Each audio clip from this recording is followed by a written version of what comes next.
বিজেপির সন্দেশখালী যাত্রাকে কেন্দ্র করে ধুমধুমার আটকানো হলো বিজেপি বিধায়কদের বাস। শুভেন্দ্রর নেতৃত্বে ৬৭ জন বিজেপি বিধায়ককে নিয়ে সন্দেশখালীর দিকে এগোচ্ছিল বিজেপির বাস, কিন্তু তা আটকানো হলো কলকাতাতেই।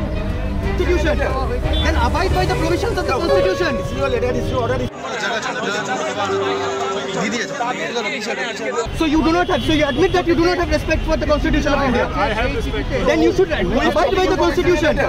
CST মহিলাদেরকে ভোগের পণ্য হিসেবে আমার কথা না, মায়েদের ভোগের পণ্য হিসেবে সন্দেশখালী দরজাকে মিনাখাতে পাবেন, হাড়োয়াতে পাবেন, ভাঙ্গড়ে পাবেন, ক্যানিংয়ে পাবেন, বাসন্তীতে পাবেন, গোসাবাতে পাবেন, দিনহাটা শীতলকুচিতে পাবেন, গড়বেতা কেশপুরে পাবেন।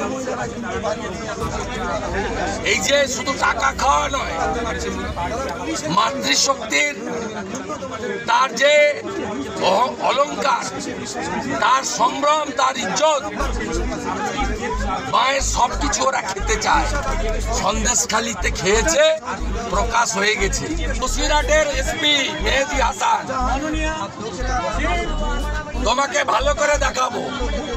নিয়ম আইন শৃঙ্খলা কোনো বিষয় নেই, এটা তো ১৪৪ ধারাই নেই এখানে। সায়েন্স সিটির পাশে, এখান থেকে সন্দেশখালী ৬০ কিলোমিটার দূরে, এখানে কেন আটকেছে?